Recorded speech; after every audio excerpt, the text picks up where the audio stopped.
क्या ये चेहरा आपको याद है? 90 के दौर के लोग इस चेहरे को बहुत अच्छे से पहचानते होंगे। 1989 में दूरदर्शन पर एक धारावाहिक आया जिसने भारत की युवा लड़कियों पर कुछ ऐसा असर किया कि लड़कियों के जीवन में सिर्फ शादी और पति के सपने देखना ही नहीं, बल्कि लड़कियों के जीवन में कुछ बनना भी है। इस धारावाहिक का नाम था उड़ान। साल 1989 से 1991 तक चलने वाला यह धारावाहिक देश की दूसरी महिला आईपीएस अधिकारी कंचन चौधरी भट्टाचार्य के जीवन से प्रेरित था और इसमें मुख्य भूमिका निभाई थी अभिनेत्री कविता चौधरी ने।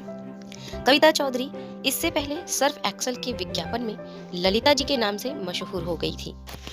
उड़ान धारावाहिक में कविता जी ने साधारण परिवार की एक लड़की के आईपीएस अफसर बनने के सफर को इतनी शिद्दत से निभाया कि हर कोई उनके अभिनय का कायल हो गया। दीदी थी जिन्होंने इस नाटक से प्रेरणा ली और अपनी आगे की पढ़ाई पूरी की, क्योंकि वो ग्रामीण क्षेत्र की रहने वाली थी और उस समय गांव में लड़कियों को 5वीं के बाद पढ़ाया नहीं जाता था। जब वो मेरे घर लखनऊ आई तो उन्होंने इस नाटक के कुछ एपिसोड देखे जिससे उन्हें बहुत प्रेरणा मिली। कविता जी ने उड़ान में आईपीएस अफसर कल्याणी सिंह का रोल निभाया था। दिलचस्प बात तो ये है कि ये प्रेरणा आईपीएस कंचन चौधरी कविता की ही बड़ी बहन थी। कविता जी ने इस धारावाहिक का लेखन और निर्देशन स्वयं किया था। उड़ान के बाद कविता महिला सशक्तिकरण की मिसाल बन गई थी। कई युवा लड़कियों के लिए हिम्मत बन गई थी।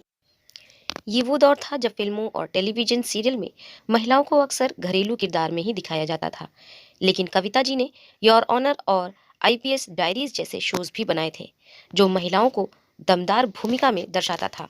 16 फरवरी 2024 को 67 साल की उम्र में इस बेहतरीन अभिनेत्री ने दुनिया को अलविदा कह दिया, पर आज भी उनकी दी हुई प्रेरणा देश की करोड़ों लड़कियों के दिल में जिंदा है।